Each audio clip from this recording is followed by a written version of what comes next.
As the plane descended, Martin Thompson's world crumbled around him. His face, once flush with arrogance, had turned ashen as the announcement echoed through the first-class cabin. We'd like to take a moment to recognize our esteemed passenger, Ms. Jordan Harper, the newly appointed CEO of Thompson Enterprises. Every head turned toward Jordan, who remained calm, a quiet storm of dignity. Martin's glass slipped from his hand, whiskey pooling on the armrest. His lips moved soundlessly, grappling with the impossible truth. This poised black woman he had belittled was now his boss.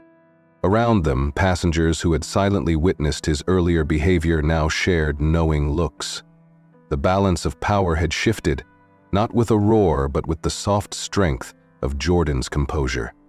She didn't need to gloat. Her victory was written in Martin's unraveling. As security awaited Martin on the tarmac, Jordan's final words hung in the air, a reminder of justice served. Power isn't about where you sit, but how you treat those around you. Thank you for joining us on this story of resilience and redemption. If this resonated with you, drop a 1 in the comments, share your thoughts, and don't forget to like, subscribe, and share. Let's spread stories of justice and hope, because sometimes the tables turn when you least expect it. The hum of the jet engines was a steady backdrop to the serene luxury of the first-class cabin. The space was a world apart from the crowded aisles of economy, hand-stitched leather seats, crystal glasses clinking softly, and the faint melody of classical music wafting through the air. Passengers settled into their seats, their conversations a gentle murmur that added to the ambiance of exclusivity. Martin Thompson strode down the aisle, his presence commanding attention even before he reached his seat. At 55, Martin was a man who had built his career and his ego on winning. His tailored navy suit, gleaming silver cufflinks, and the practiced smile of a corporate predator all spoke to his status as CEO of Thompson Enterprises. Martin was not used to discomfort, nor to surprises, but he was about to experience both. He stopped short in front of seat 2A, his lips pressing into a thin line. There, sitting calmly with a tablet resting on her lap, was Jordan Harper. She wore a tailored gray suit, simple yet elegant, and her posture radiated an unspoken confidence. Her dark hair was pulled back, revealing a face that was both serene and unreadable. She did not acknowledge Martin's arrival, her attention focused entirely on her screen. A muscle tightened in Martin's jaw. "Excuse me," he said, his voice low but edged with irritation. He flagged down the young blonde flight attendant, whose name tag read Laura. "There's been a mistake," he said, not bothering to lower his voice. "This seat is supposed to be empty." Laura blinked, her smile wavering slightly. "I'm sorry, sir, but all the seating arrangements are correct. Ms. Harper is assigned to 2B. Martin's nostrils flared. "I specifically requested privacy. If first class is going to start feeling like a bus, then perhaps I need to reconsider my loyalty to this airline." His words hung in the air, and the passengers in nearby seats exchanged uneasy glances. Some looked away, focusing on their books or screens, while others watched the exchange with growing discomfort. Jordan remained motionless, her fingers still gliding over the tablet. Her silence was not submission, it was an assertion of strength. Laura hesitated, then lowered her voice. "I'm very sorry, Mr. Thompson. The flight is completely full. There are no other available seats in first class." Martin's expression hardened, but he stepped aside with a stiff nod, dropping into his seat with a huff. He made a show of adjusting his cufflinks, as if the very act might restore his perceived superiority. The tension settled over the row, a tangible weight pressing down on everyone within earshot. Martin's irritation simmered beneath the surface. He exhaled sharply, muttering under his breath, "First class isn't what it used to be." His voice was just loud enough to be heard by Jordan and those nearby. His words carried more than just dissatisfaction. They held the weight of an unspoken judgment, a veiled insinuation that the space had been tainted by an outsider. A man across the aisle, mid-30s with sandy hair and a relaxed demeanor, raised an eyebrow. His name tag identified him as David Miller, An elderly woman a few rows back leaned over to her companion, her expression a mixture of distaste and pity. It was clear that not everyone shared Martin's sentiment, but no one spoke up. Yet. Martin opened his laptop, typing aggressively, as if the keys were responsible for his annoyance. His fingers flew over the keyboard, but his eyes kept darting to Jordan. She remained unperturbed, her calmness a quiet defiance. If Martin was a storm, then Jordan was the eye at its center, still unwavering and entirely unaffected. Jordan's composure was more than just a personality trait. It was a strategy. She had faced discomfort before, and she knew how to wield silence as a weapon. She did not need to meet Martin's gaze or acknowledge his presence to assert her strength. Her stillness was a mirror, reflecting back his insecurity and frustration. Around them, the atmosphere shifted subtly. The flight attendants moved with practiced ease, but their smiles had tightened. The other passengers, once absorbed in their own worlds, now watched with cautious interest. There was a sense of collective unease, as if everyone was waiting for something to happen. A soft chime announced that passengers could use their electronic devices. Jordan tapped her tablet, the screen illuminating with a crisp white email draft. The subject line, bold and direct, read, "Urgent. Thompson Enterprises acquisition." Her fingers moved with a practiced grace, typing deliberate words, each keystroke a quiet prelude to a storm. The camera lingered on the screen, offering just enough information to hint at the truth without revealing it fully. It was the first breadcrumb in a trail that would lead to a dramatic revelation. Martin, still typing on his laptop, remained oblivious. His confidence was a fortress built on assumptions, and he had no idea how fragile it truly was. He believed he was the most powerful person in the room, but the truth was quietly taking shape right beside him. Jordan paused, her finger hovering over the send button. A small, almost imperceptible smile played on her lips before she tapped the screen. The email vanished, sent to a destination unknown to everyone but her. She closed the tablet, folding her hands over it, and settled back into her seat. The plane began to taxi, the engine's hum rising in pitch. Outside, the world shifted, the runway a blur of motion.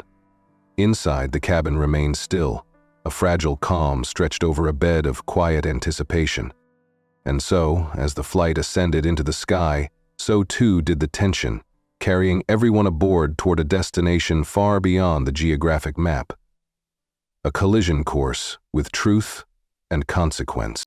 Martin shifted uncomfortably in his seat, the leather creaking beneath him. He pulled a sleek silver bottle of cologne from his bag, spraying it liberally into the air between them. The sharp, musky scent filled the cabin, overpowering the soft vanilla and lavender fragrance that had lingered before. He leaned back, closing his eyes with an exaggerated sigh. "God, I can't stand certain smells," he muttered, ensuring his voice carried just far enough for Jordan to hear. His next move was to pull out his phone. He held it to his ear, speaking loudly, as if he were conducting important business. "Yeah, I'm on a flight. First class, of course. Standards are really slipping these days, though. You never know who you'll end up sitting next to." His eyes flicked toward Jordan, his lips curling into a smirk. His words were loaded, designed to sting, but Jordan's expression remained unreadable. Around them, passengers began to shift. Some glanced over, brows furrowed in discomfort. A woman across the aisle, with silver hair pulled into a neat bun, shook her head slightly. A young man a row ahead turned back, his mouth pressed into a thin line. The atmosphere in first class, once serene, had become taut with an unspoken tension. Martin's need for validation became more apparent with each passing minute. He laughed loudly at his own jokes, tapping away on his laptop with ostentatious force. He ordered a drink, then another, his voice sharp with the flight attendants.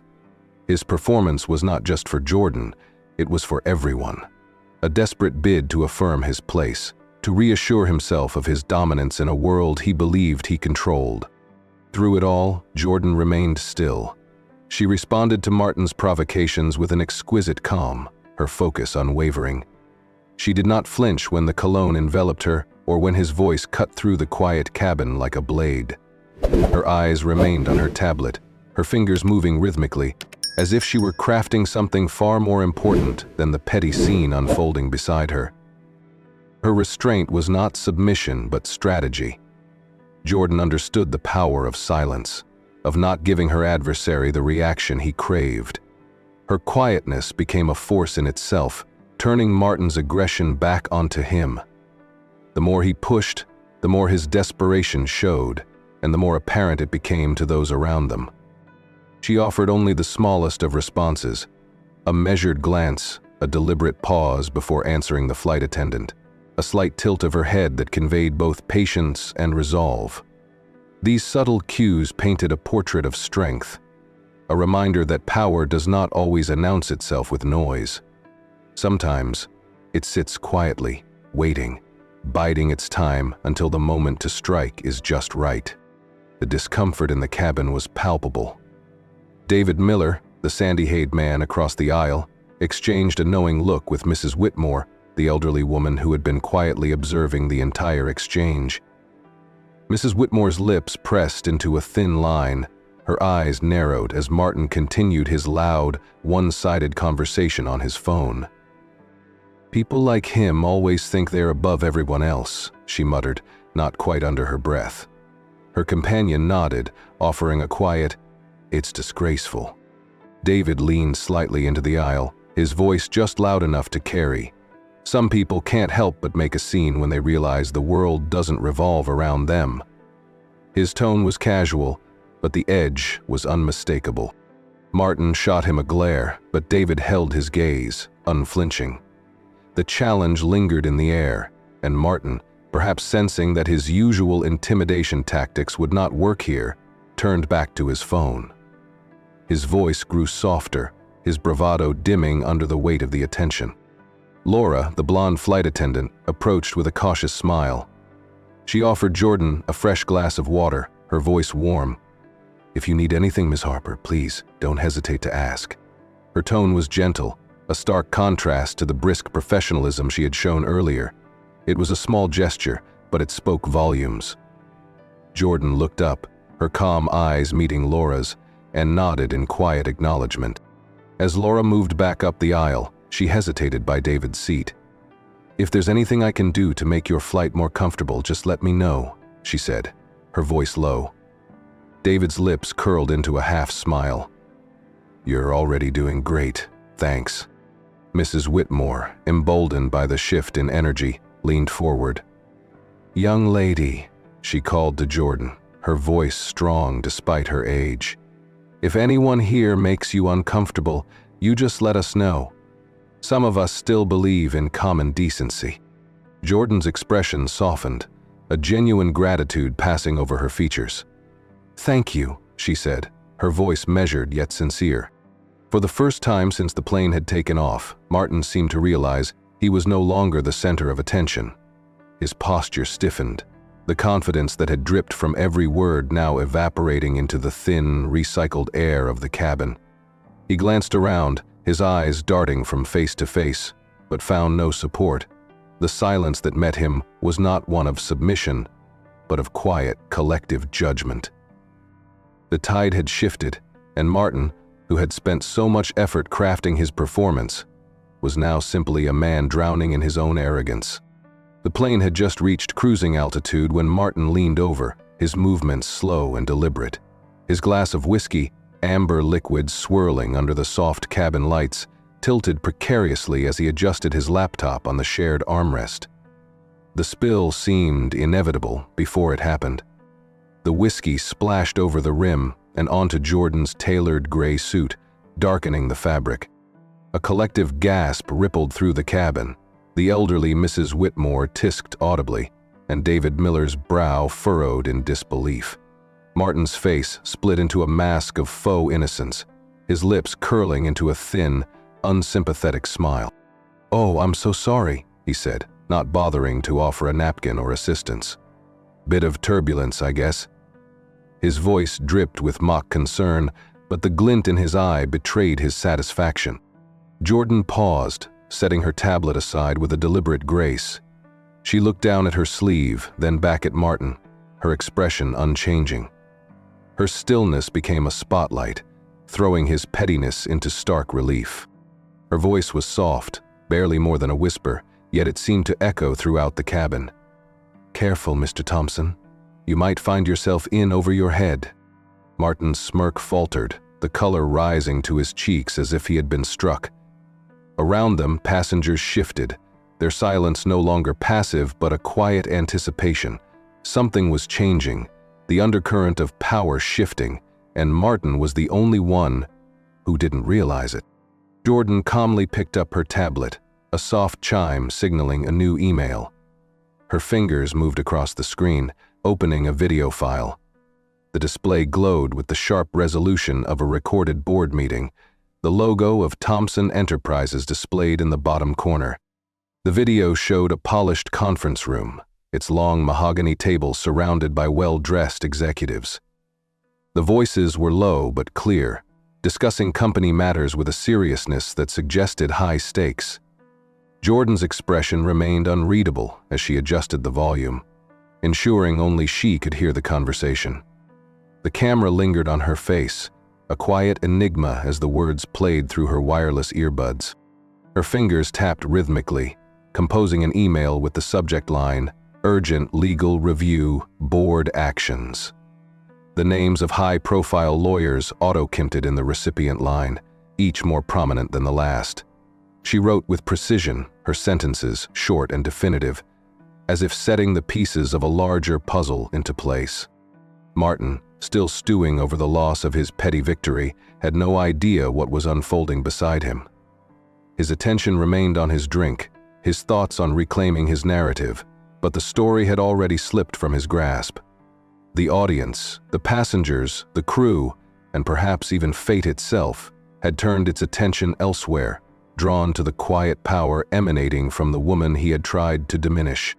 And so the flight continued, suspended in the sky yet hurtling toward a confrontation Martin was wholly unprepared for. The energy in the first-class cabin had shifted.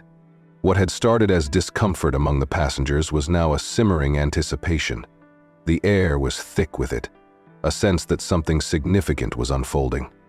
Phones appeared, angled discreetly as passengers began to record the scene, capturing Martin's escalating behavior and Jordan's unwavering calm.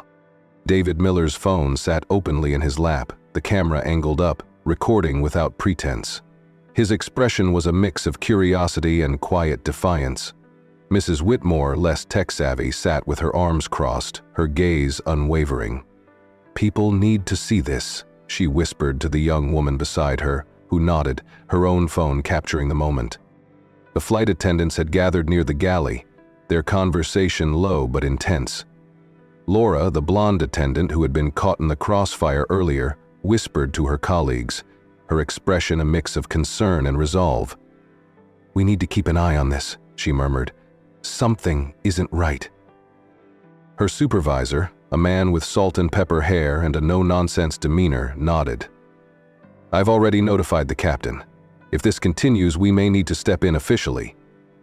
His words hung in the air, a promise of action that added another layer to the mounting tension.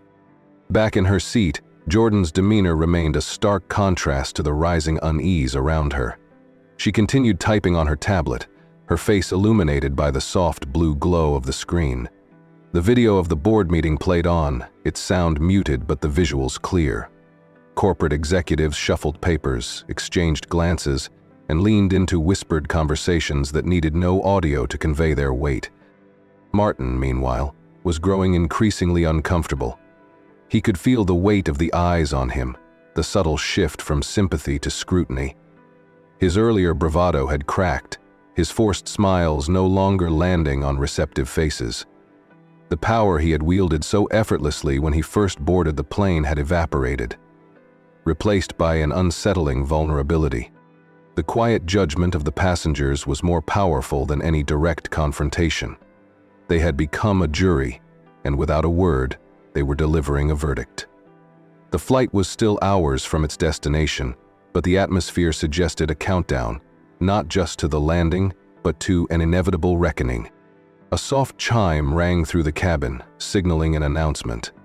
The passengers, already on edge, fell into an uneasy silence as the captain's voice crackled over the intercom. "Ladies and gentlemen, this is your captain speaking. We hope you're enjoying your flight with us today. Before we continue our journey, we'd like to take a moment to recognize a very special passenger on board." Heads turned, curiosity rippling through the cabin. Martin sat back, a smug smile spreading across his face. He was used to being the VIP, the man whose name preceded him wherever he went. He raised his glass as if the announcement was meant for him. "It's not often that we have the honor of hosting someone whose leadership has redefined industries and whose vision has built empires," the captain continued. "We are privileged to have with us today Miss Jordan Harper, the newly appointed CEO of Thompson Enterprises." The words hung in the air, a bomb dropped into the quiet luxury of first class. For a heartbeat, no one moved. Then, slowly, every head turned toward Jordan. She remained still, her expression a study in composed grace. Her eyes did not seek validation, but instead held a quiet acknowledgement, as if this moment had been a long time coming. Martin's reaction was visceral. His face drained of color, his smirk collapsing into a gaping expression of disbelief. His glass slipped from his hand, amber liquid pooling on the polished armrest. His lips moved, but no sound came out, his mind scrambling to process the impossible truth. His world had tilted on its axis, leaving him grasping for a reality that had already slipped through his fingers. Around him, the atmosphere transformed. Where there had been tension, there was now a palpable sense of justice. Passengers who had sat quietly, uncertain of how to react to Martin's earlier behavior, now shared knowing glances. Phones re-emerged, not for secrecy, but with the open intent to capture this moment. The fall of a man who had believed himself untouchable. David Miller broke the silence with a low, incredulous whistle. "Well, I didn't see that coming," he muttered, his phone still recording. Mrs. Whitmore's expression shifted into a rare, satisfied smile. "Karma," she whispered, just loud enough to be heard. The flight attendants, who had been lingering at the edge of the scene, exchanged glances. Laura approached Jordan with a newfound respect, her posture more formal. "Ms. Harper, if there's anything we can do to make your flight more comfortable, please let us know." Jordan inclined her head slightly. "Thank you, Laura. I'm perfectly fine." The simplicity of her response, the calm with which she accepted the acknowledgement, only amplified the gravity of the situation. Jordan's power was not in the announcement itself, but in the way she had handled every moment leading up to it. She had allowed Martin enough rope to hang himself, and now, as the truth settled over the cabin, the consequences were as clear as the sky outside the plane's windows. Martin, still reeling, finally managed a word.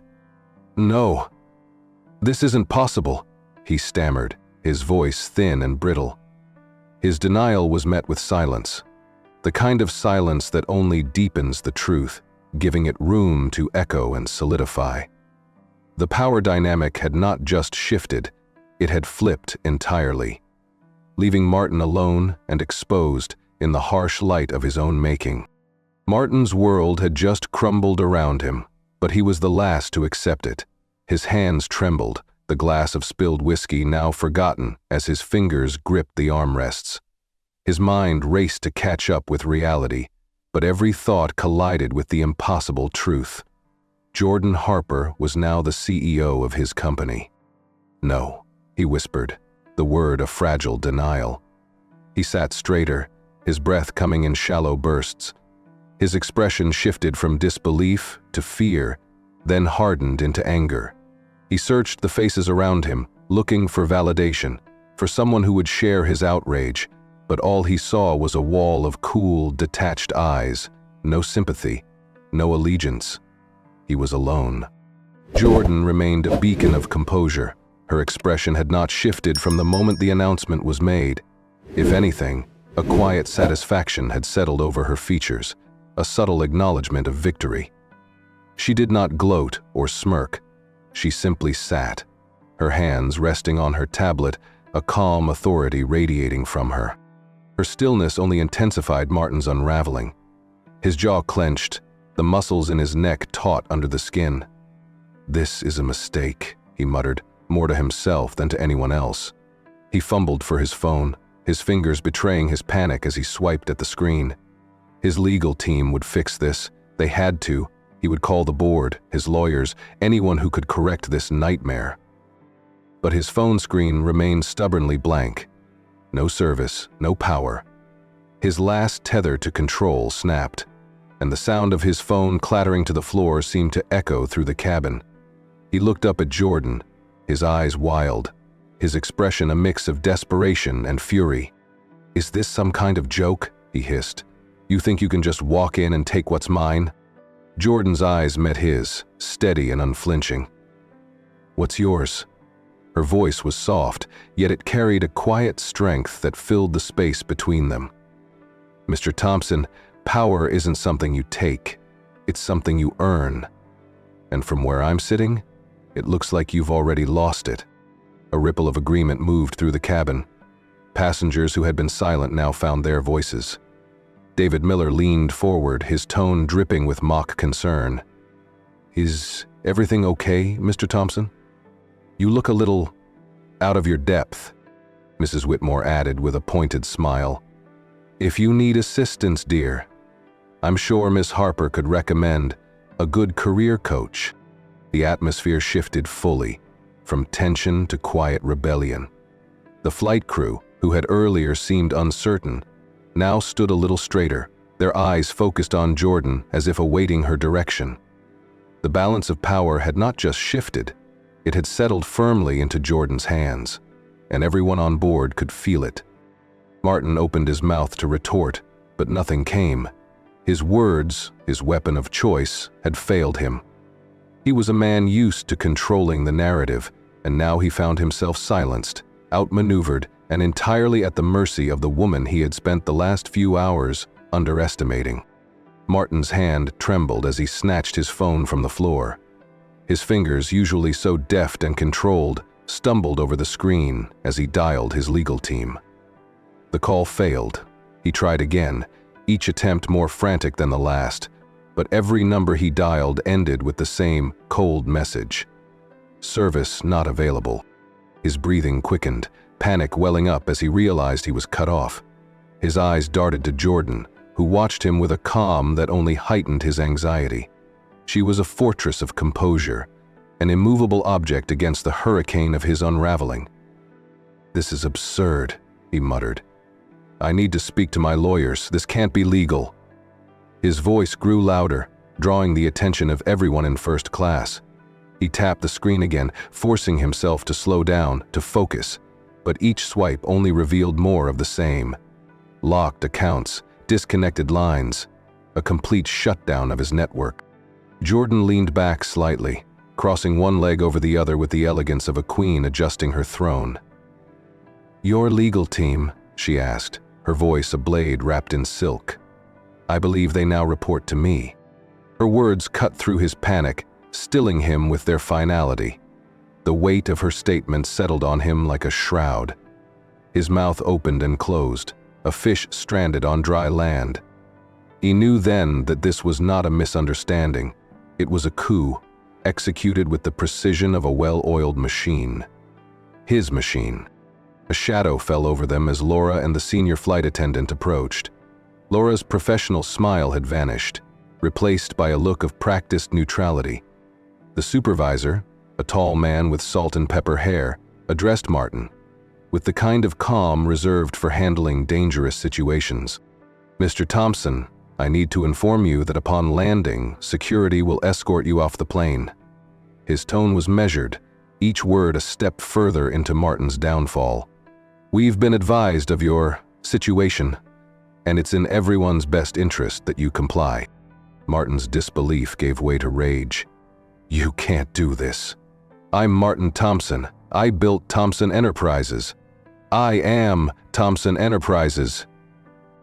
The supervisor remained unflinching. "Sir, I suggest you remain calm," Any further disturbance could lead to additional consequences. The cabin had fallen into a hush, the kind that came before a storm. Passengers leaned into the scene, their curiosity sharpened by the spectacle. Phones were held openly now, recording every moment, every fractured piece of Martin's dignity. Jordan said nothing more. She did not need to. Her silence was its own form of power, a reminder that the battle was already over.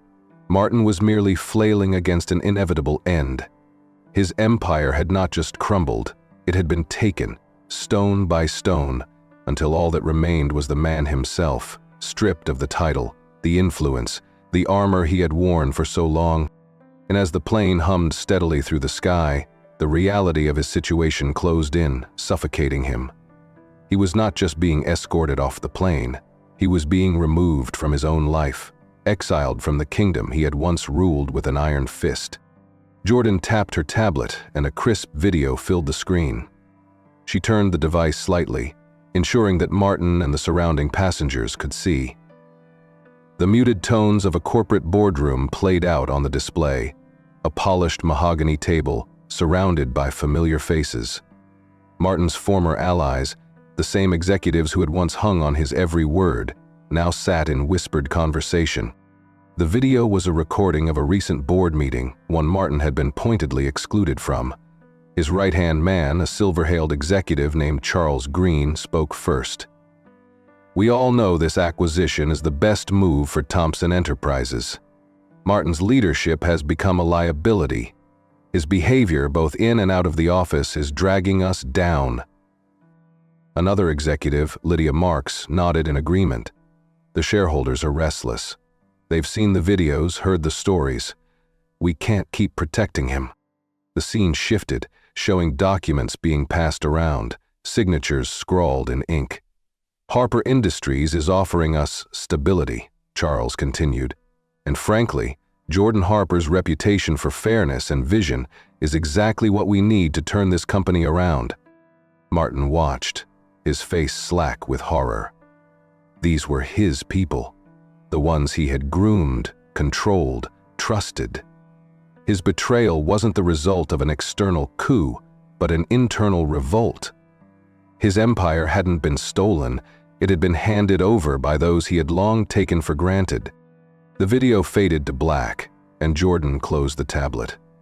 Her expression remained serene, but a hint of something deeper simmered beneath the surface. Her silence demanded the room's attention, and for a moment, the only sound was the low hum of the airplane engines.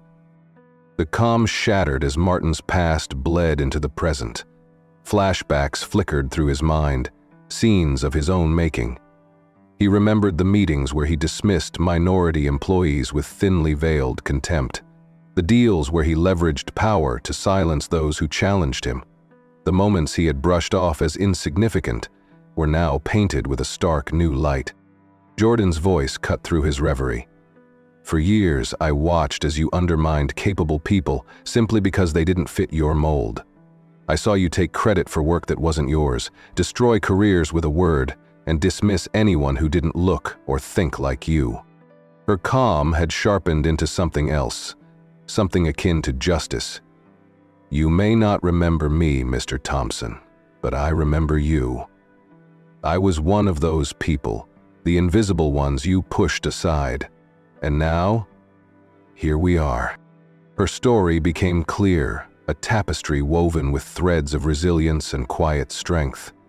Jordan had not simply risen to power, she had climbed from the depths of a system Martin himself had built. Every step a testament to her resolve. Her takeover of Thompson Enterprises was not just a business maneuver. It was the culmination of a journey from invisibility to undeniable power, a reckoning that had been years in the making. And now, as Martin sat paralyzed in his seat, it was clear. Jordan was not just his successor. She was his consequence. A ripple of whispered reactions moved through the cabin. Mrs. Whitmore leaned toward her seatmate, a sly smile playing on her lips. "Well," she murmured, "karma really does its job, doesn't it?" Her words, though quiet, seemed to amplify through the silence, drawing soft chuckles and nods of agreement from those nearby. David Miller, who had been recording the unfolding drama, finally lowered his phone, his expression a blend of admiration and relief. "Ms. Harper," he said, his voice clear and confident, "I think I speak for everyone when I say it's an honor to share this flight with you." His statement was met with a smattering of applause, hesitant at first but growing in strength. The flight attendants, who had been keeping a cautious distance, now moved with purpose. Laura approached Jordan, her demeanor respectful and warm. "If you need anything at all, Miss Harper, please let us know." Her earlier hesitation had vanished, replaced by a sense of alignment with the new power dynamic. Other passengers joined in, some offering words of support, others simply nodding in silent acknowledgement of Jordan's quiet victory. The once muted energy in the cabin had transformed into a collective affirmation. Jordan had not only won over the boardroom, but also the court of public opinion. Each voice that rose in her favor became another thread in the fabric of her authority, weaving a tapestry that left no room for Martin's crumbling influence. Martin, now a ghost of his former self, shrank under the weight of the cabin's gaze. His earlier attempts to command the room with bravado and disdain had turned into a portrait of isolation. The very people he had dismissed as inconsequential were now unified against him, their strength found not in volume, but in solidarity. The transformation was complete. Where once Martin had dictated the atmosphere with his arrogance, now Jordan set the tone with her integrity. The passengers had shifted from passive witnesses to active supporters, their collective presence forming a barrier between the past and the future, between Martin's reign and Jordan's new era. The aircraft continued its smooth path through the sky, but for everyone on board, the journey had taken a profound turn. The plane was still miles from its destination, but the cabin had already arrived at a place of justice and balance. The audience had chosen a side, and it was clear that Martin's time of influence had ended, swept away by a tide of quiet, powerful change. Jordan tapped the screen of her tablet again, and a new video filled the display. This time, the footage was not of a polished boardroom, but a hidden camera recording from inside Thomson Enterprises. The angle suggested a covert setup, perhaps from a device slipped into a decorative plant or a security camera feed that Martin had long forgotten about. The video played, showing Martin in his natural habitat, behind his imposing desk, surrounded by subordinates who nodded and scribbled notes at his every word. But the tone of the conversation quickly soured. Martin's voice, sharp and unfiltered, echoed through the cabin. "I don't care if she's qualified. She doesn't fit our image," he snapped. His words were like shards of glass, piercing through any pretense of professionalism. "We need people who understand our culture, not someone who's going to make everyone uncomfortable with their differences." The room on the screen was silent. The employees, caught between their conscience and their paychecks, did nothing.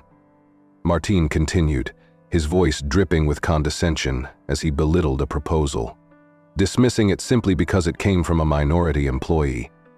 The camera caught every eye roll, every sneer. His mask had slipped, and the passengers on the plane bore witness to the raw truth of his character. When the video ended, Jordan did not offer an explanation. She didn't need to. The evidence spoke for itself. The passengers exchanged looks, some horrified, others resolute. Martin had lost not just his position, but the narrative. He had no defense, no spin that could save him now. The co-pilot approached, his uniform crisp, his demeanor professional. He knelt beside Martin's seat, speaking quietly but firmly. "Mr. Thompson, upon landing, airport security will escort you off the plane. We've been advised to follow company protocol regarding your conduct and recent termination." Martin's reaction was a mix of disbelief and raw panic. "You can't do this. I'm Martin Thompson. I'll sue every last one of you. You'll never work again. None of you." His threats landed with a hollow thud, his words more desperate than dangerous. The flight attendants moved closer, their presence a silent reinforcement of the co-pilot's instructions. Around them, the passengers remained a quiet jury. Their phones captured every moment, ensuring that Martin's downfall would extend beyond this flight.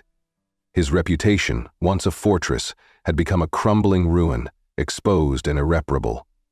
His career, his legacy, and his power, all were slipping away, and he could do nothing to stop it. As the plane began its descent, Martin's bravado disintegrated. His shoulders hunched, his breathing ragged. His hands shook as he tried to gather his things, the small, mundane task becoming a monumental effort. The powerful CEO was gone, replaced by a man adrift, lost in a world he no longer controlled. Jordan rose from her seat, her movements unhurried. She smoothed the front of her suit, each gesture deliberate and poised. Her exit was a masterclass in control, no triumph, no gloating, just the quiet assurance of someone who had known this moment would come and had prepared for it. Her calm was a stark contrast to Martin's unraveling, a reminder that true leadership is not about dominance, but integrity. As she moved down the aisle, the passengers parted for her, their expressions a mix of respect and relief. Some murmured soft words of encouragement, others simply nodded, acknowledging her with the kind of recognition Martin had always demanded but never truly earned. Martin remained seated, his eyes fixed on the carpet, as if looking up would make the nightmare real. But reality had already arrived, and it was not something he could avoid. The plane touched down smoothly, a sharp contrast to the turbulence in his mind. For Martin Thompson, the journey was over, but for Jordan Harper, it had just begun. The plane taxied to a halt, and the seatbelt signs blinked off with a soft chime. The calmness of the descent belied the storm about to unfold. Two uniformed airport security officers boarded swiftly, their presence unmistakable. Their faces were a mask of professionalism, but the handcuffs at their belts told a story all their own. Martin sat frozen, his fingers white-knuckled around the armrests. "There must be a mistake," he muttered, his voice thin. "You can't—" "I'm Martin Thompson." His name, once a symbol of power, now fell flat, a hollow echo of its former prestige. The officers approached with quiet authority. "Mr. Thompson, you need to come with us." They spoke gently, but there was no room for negotiation. His movements were slow, his limbs heavy with disbelief. As they secured the cold metal around his wrists, the cameras came out. Passengers lifted their phones, recording the walk of shame, some live streaming the event. The footage spread quickly, the downfall of a CEO shared with the world in real time. Within minutes, his public image was reduced to a viral clip of a disgraced man being led away, a stark contrast to his carefully curated persona. Jordan stood, the calm center of the whirlwind. She adjusted her blazer, each movement deliberate and composed. As she stepped into the jetway, the press was already waiting, drawn by the buzz of the unfolding scandal. Flashbulbs exploded and voices called out her name, but she remained poised, letting the cacophony wash over her. When she finally spoke, her voice was steady, each word crafted with purpose. "Today is not just about the end of one story but the beginning of another," she said. "Injustice, whether in boardrooms or on airplanes, has no place in our world. Everyone deserves respect, dignity, and a fair chance, regardless of who they are or where they come from." Her words hung in the air, resonant and clear. The crowd fell silent, absorbing the message. The flight crew, standing behind her, exchanged looks of admiration. Passengers who had seen everything unfolded nodded, their respect palpable. Jordan had not just taken control of a company, she had refined what leadership looked like, strong, measured, and unyielding in the face of adversity. The cameras continued to flash, but now the story they captured was not of a scandal but of a victory, a triumph of integrity over arrogance. As she moved through the terminal, people stepped aside, creating a path that led her forward, both literally and symbolically. Her redemption arc was complete, and the respect she had quietly commanded was now openly given. Jordan's words lingered long after she had gone, a mantra of justice and equality. The world had seen Martin Thompson fall, but more importantly, they had witnessed Jordan Harper rise. It was a moment of truth, a reminder that power is not only held in titles and wealth, but in the character and actions of those who wield it. And as the videos continued to circulate, inspiring conversations and sparking change, one question echoed. How will you act when no one is watching, knowing the world might one day see it all? Sunlight poured through the floor-to-ceiling windows of the newly redesigned boardroom at what was now Harper Industries.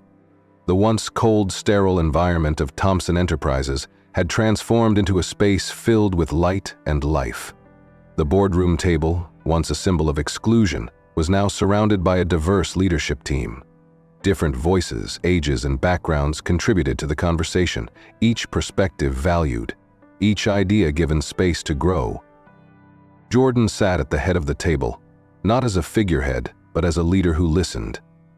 The same calm that had carried her through the turbulence on the plane radiated throughout the room.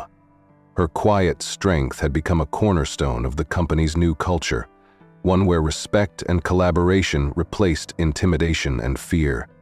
The shift was palpable. The air itself seemed lighter, and every meeting became a testament to what true leadership could achieve. Her story became a powerful reminder of the potential hidden in every interaction.